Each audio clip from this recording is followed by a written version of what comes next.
Welcome. You're listening to the Malcontent News Russia-Ukraine War podcast, the show that cuts through the fog of war and updates you about the ongoing conflict in Ukraine. Don't forget to like, comment, and subscribe on Apple Podcasts, Spotify, and Google Podcasts. Hello, I'm Marina Yevshan, co-host of the Russia-Ukraine War Report podcast, and today is March the 13th, 2024. It has been 3,698 days since Russia started covert military operations in Crimea, 10 years and 22 days since the start of the Russia-Ukraine war, and 2 years and 19 days since Russia expanded its war of aggression. Today's podcast looks at events that happened on Tuesday and Wednesday morning. It has been another very busy 24 hours. During the podcast, you will find the Russia-Ukraine war map helpful to visualize the areas discussed. A link is in the podcast description. The Russia-Ukraine War Report is compiled by our team from around the world. Today's report includes information from our direct contacts and journalists in Ukraine, the Russian Ministry of Defense, the General Staff of the Armed Forces of Ukraine morning reports, operational commands north, south and east of Ukraine, open source intelligence, our in-house team of analysts and geospatial experts, and pro-Ukrainian and pro-Russian mail bloggers and social media channels with a track record of trying to be accurate. We have one mission, the truth, because the truth matters.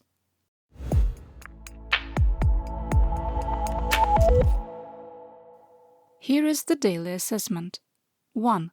We maintain that cross-border attacks by Free Russian forces in the Kursk and Belgorod regions of Russia are meant to taint the impending sham presidential elections in Russia and create unrest. 2. The Kremlin has failed in its plan to capture the remainder of the Luhansk and Donetsk oblasts by the start of the Russian sham presidential elections. This is the last day for this entry. 3. We maintain the revisiting of the October 2022 Russian threats to use nuclear weapons, which we had assessed was a very low risk, is part of a Russian hybrid warfare campaign embraced by elements of the United States government to discourage additional military and financial support for Ukraine. This is the last day for this entry. 4. Because Russian nuclear threats continue to dictate Western foreign policy, in our assessment, the world remains in the mutually assured destruction instability paradox. 5. Our assessment that the United States has ended financial and military aid to Ukraine unless there is an unforeseen event that changes congressional leadership before the 2024 elections was inaccurate. 6. We maintain that Ukraine's artillery shortage has been partially resolved, with the first batch of the 170,000 to 195,000 155mm artillery rounds promised by the European Union arriving. This is the last day of this entry. 7.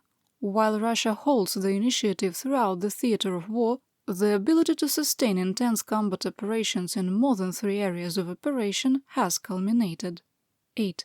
Despite the improving situation, we maintain that Ukraine continues to use a Fabian strategy to wear down Russian combat power while conserving resources. 9. The Kremlin is preparing to complete the transformation of the governmental structure into a dictatorship, culminating after the results of the sham presidential elections are released. This is the last day of this entry. 10. While the possibility of an intentional nuclear accident caused by Russian occupiers at the Zaporizhzhia nuclear power plant remains low, the condition is more serious than what the International Atomic Energy Agency is reporting. 11. Russian aligned assets have co-opted the ongoing Polish border blockade, which has become an open act of hybrid warfare against Ukraine and the Baltic states.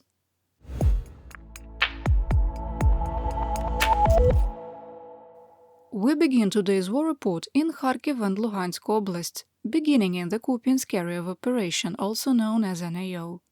Russian and Ukrainian sources reported fighting north and west of Sinkivka, with no change to the situation.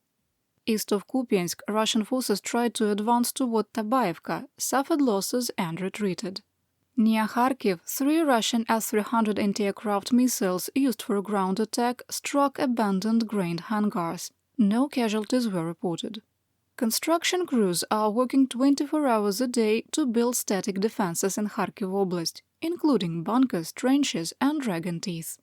More than 500 people and 200 pieces of construction equipment are involved in the effort. In the Crimea of Luhansk Oblast, Russian forces continued offensive operations east of Terny and Yampolivka with no changes in territorial control. A lone Russian tank tried to advance toward Terny, following the same route as previous attacks, and was destroyed by a first-person view one-way drone. We link to the video in our daily situation report, and there is more information in the podcast description.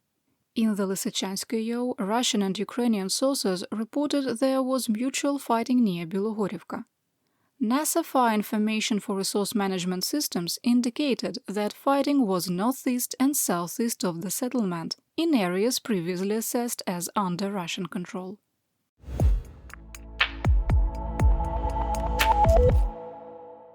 Here is what's happening in the Donbas, starting in northeast Donetsk Oblast. In the Bakhmut area, semi-reliable Russian sources reported that Russian troops were pushed out of the northern edge of Bogdanivka due to unfavorable terrain and continued pressure by Ukrainian forces. We adjusted the line of conflict but left the grey area unchanged. Fighting continued in Ivanivsk, with Russian forces maintaining control of 30% of the settlement. The General Staff of the Armed Forces of Ukraine, GSAFU, reported a Russian attack east of Chasiv Yar was repulsed. In the Klishchiivka area, fighting has become positional north and northeast of Klishchiivka. Russia attacked the settlement of Mirnograd, striking an apartment building. 2 people were killed and 4 were wounded. In southwest Donetsk Oblast, fighting continued in the Avdiivka area, where 22 of the 78 Russian-initiated ground attacks occurred.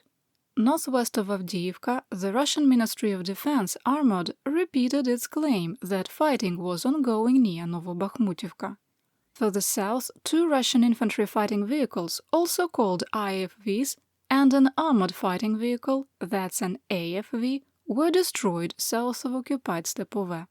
West of Avdiivka, fighting continued east of Berdychi and Semenivka, in the western and center part of Orlivka, and the eastern edge of Tonenke.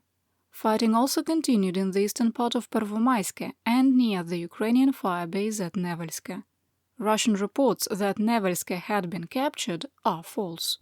Selidove was hit by 6 Russian S-300 anti-aircraft missiles used for a ground attack, striking the residential areas in the north-central part of the settlement.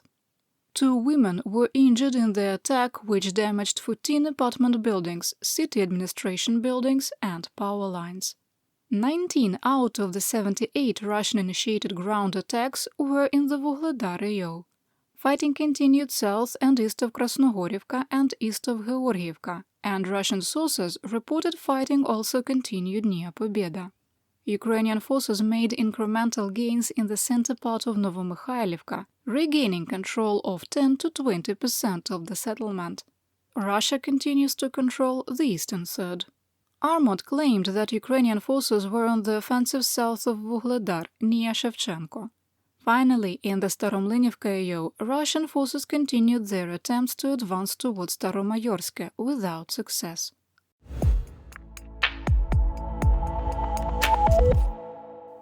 In Zaporizhzhia Oblast, fighting continued in the Orikhiv area. Russian attacks west of Verbove were unsuccessful. On the northern edge of Novoprokopivka, a Russian armored column attempting to advance toward Robotene was destroyed. Losses included 3 IFVs, 1 AFV, and 1 armored personnel carrier, better known as an APC. Russian forces also attacked Robotene from the west, suffered losses, and retreated to their defensive positions. In an interview with Reuters Thomson, International Atomic Energy Agency (IAEA) Secretary General Rafael Grossi said that the staffing situation at the Zaporizhzhia nuclear power plant, ZNPP, did not pose a direct threat to nuclear safety. Quote, "The situation is not sustainable in the long term. At the same time, in the present configuration and shutdown, the staff that is there can do the job." Unquote. Grossi estimates that 100 Ukrainian workers are blocked from accessing the ZNPP, while the Minister of Energy of Ukraine, Herman Galushchenko, called the number a, quote, Russian lie, adding that it was closer to 380. When pressed by Reuters, Grossi said, quote, "This is a matter of a bit of subjectivity." Last week, the IAEA Board of Governors voted to demand Russia withdraw from the nuclear power plant and return control to Ukraine, which was rejected by Moscow. What? You expected Russia to agree to the demand?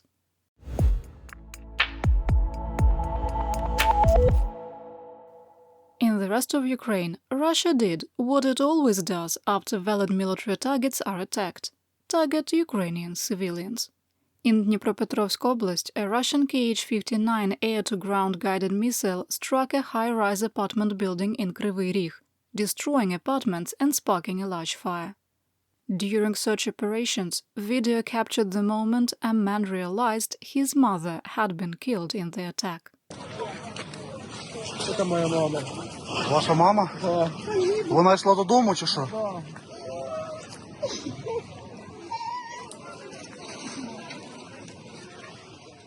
Four people were killed and 43 wounded, including 12 children. At the time of recording, 20 remain hospitalized, including 6 in critical condition. Addressing his nation, President of Ukraine Volodymyr Zelensky said, quote, "Every day, our cities and villages experience similar blows. Every day, Ukraine loses people due to Russian evil.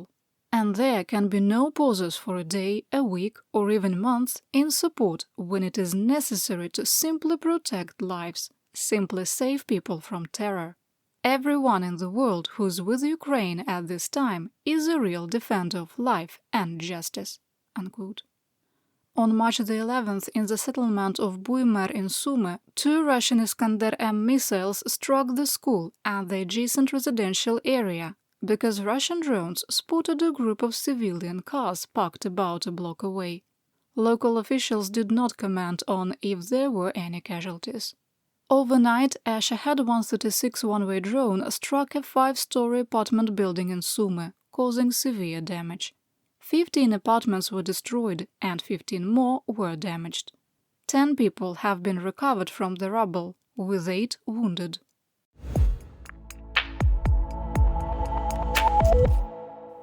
The situation along the Russian front remains very dynamic.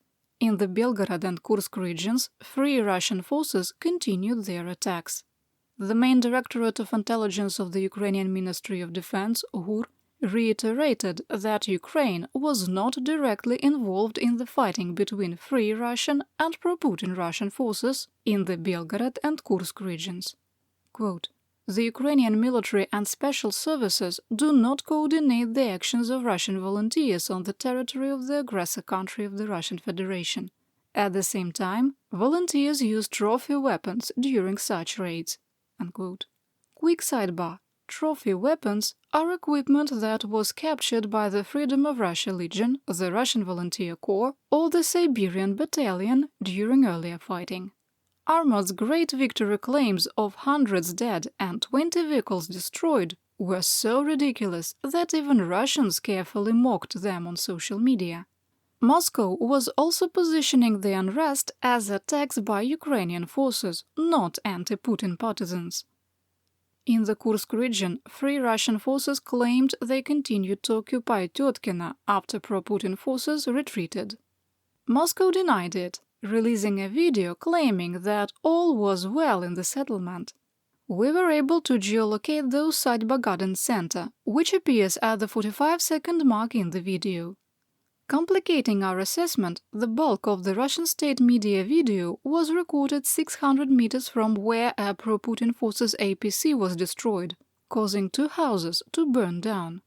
Due to the conflicting information, we left the map unchanged. In some breaking news, our reluctance to change the map was well placed.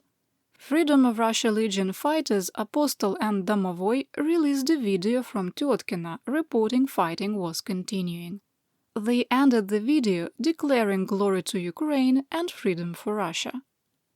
In the Belgorod region, Free Russian forces likely occupy Kozinka. Russian video showed a T-64 medium-duty tank striking a landmine, throwing a track. Russian propagandists claimed it was due to brilliant preparation that the mine was there. But there's a twist. The tank operated by Free Russian forces hit the mine on the Ukrainian side of the border. Yes, that's correct. The only evidence showing a tank becoming disabled was due to a mistake. Fighting reportedly continued on the Russian side of the border south of Shebekina. Shelling knocked out power to 45,000 subscribers, and a drone struck the city administration building in Belgorod, shattering dozens of windows, damaging the entrance and wounding 4. A drone also struck the offices of the Federal Security Services of Russia, FSB. In the Bryansk region, the regional administration computer systems were knocked out by a cyber attack. Oh wait, there's more. Dozens of Ukrainian one-way drones attacked Russia overnight, with 4 striking the Rosneft PJSC oil refinery in Ryazan. A geolocated video showed one of the drones flying over the refinery and specifically targeting the 86 or VT4 distillation unit. A second video showed the other distillation unit being hit. We link to both videos in our situation report. In 2017, both distillation units received a multi-billion-dollar overhaul that took over a year to complete. The governor of the Ryazan region, Pavel Malkov, wrote that several people were injured, and the Russian state media agency TASS reported 2 were being treated at a hospital.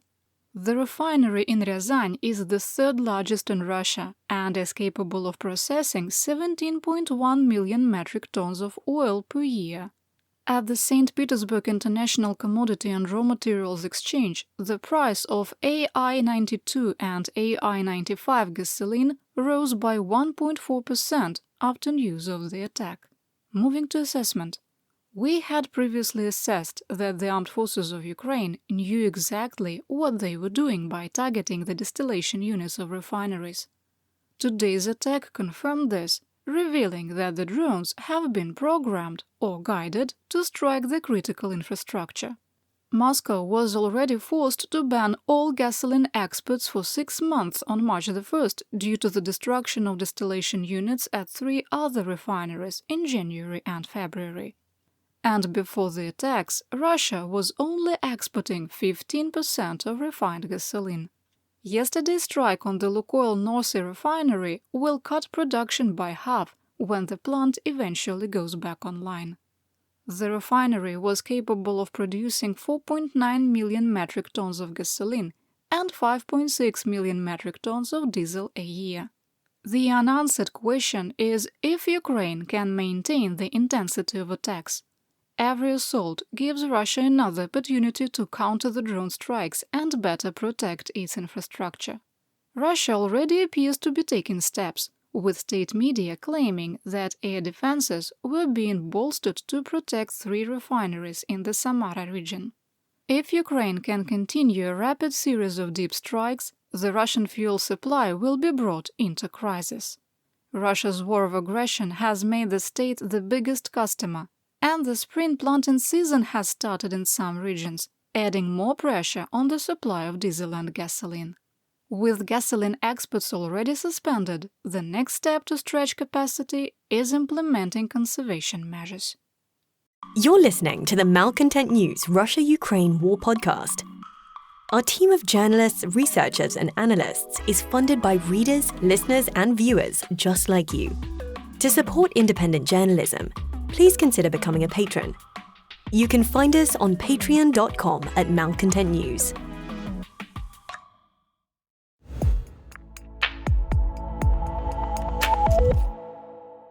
Here is my theater-wide update. On March the 11th and the 12th, Russia launched 22 Shahed-136 one-way drones, with 17 shot down.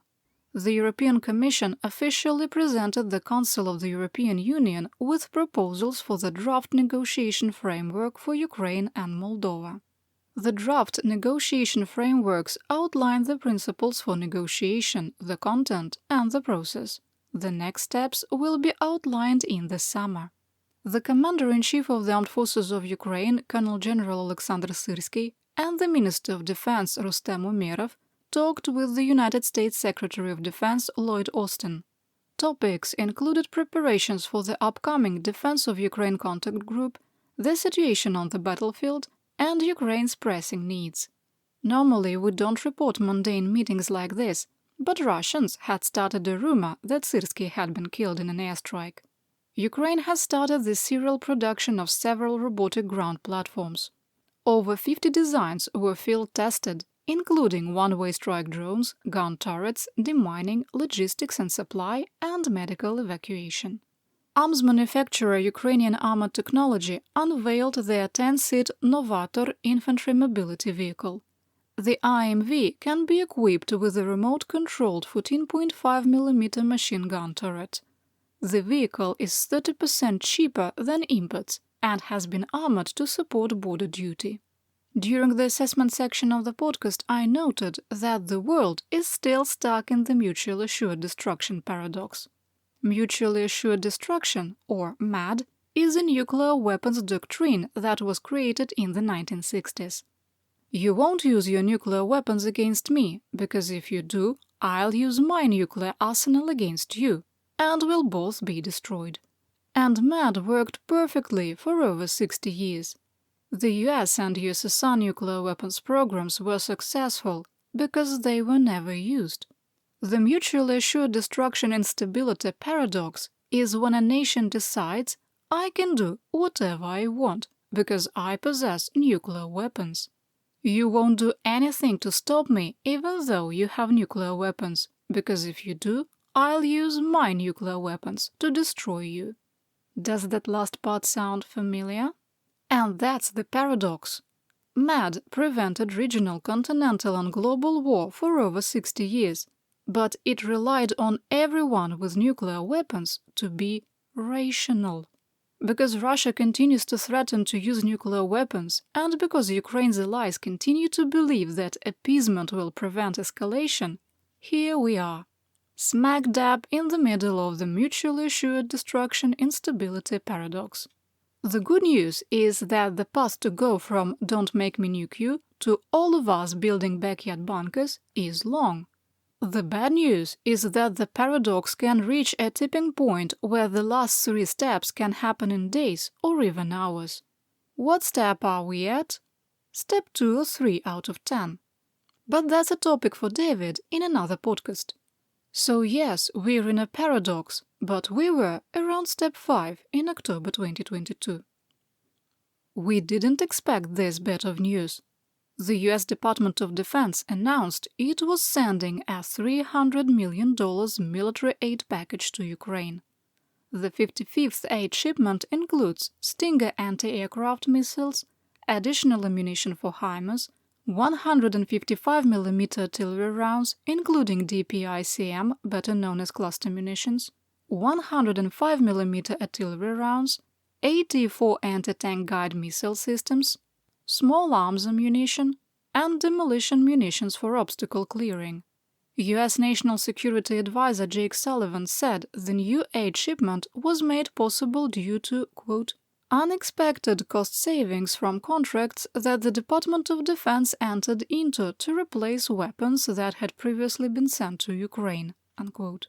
The White House added that a repeat can't be expected and appealed to Congress to authorize funding for additional military aid. The White House also authorized $126 million in financial assistance to Ukraine using the Foreign Assistance Act of 1961. Denmark announced a $336 million military aid package that includes French-produced Caesar 155mm self-propelled howitzers, 120mm self-propelled mortars, and 155mm ammunition. The Czech Republic clarified that enough funds had been collected through the Ammunition Coalition to purchase 300,000 artillery rounds. But in better news, the purchase of another 200,000 shells has received preliminary approval, which is in addition to the 500,000 already approved and awaiting funding. That's a total of 1 million shells, with 300,000 on their way. Poland announced it would become the 19th country to join the ammunition initiative, and the contribution will be substantial. The French Parliament approved the security agreement that has been drafted with Ukraine. Prime Minister Gabriel Attal said that France does not rule out any option for helping Ukraine, adding, quote, "We do not set restrictions against Russia, which does not set any restrictions." The European Union is close to an agreement that will allocate almost $5.5 billion in military assistance to Ukraine. It is reported that a compromise, removing the requirement that arms can only be purchased from Europe, has been reached.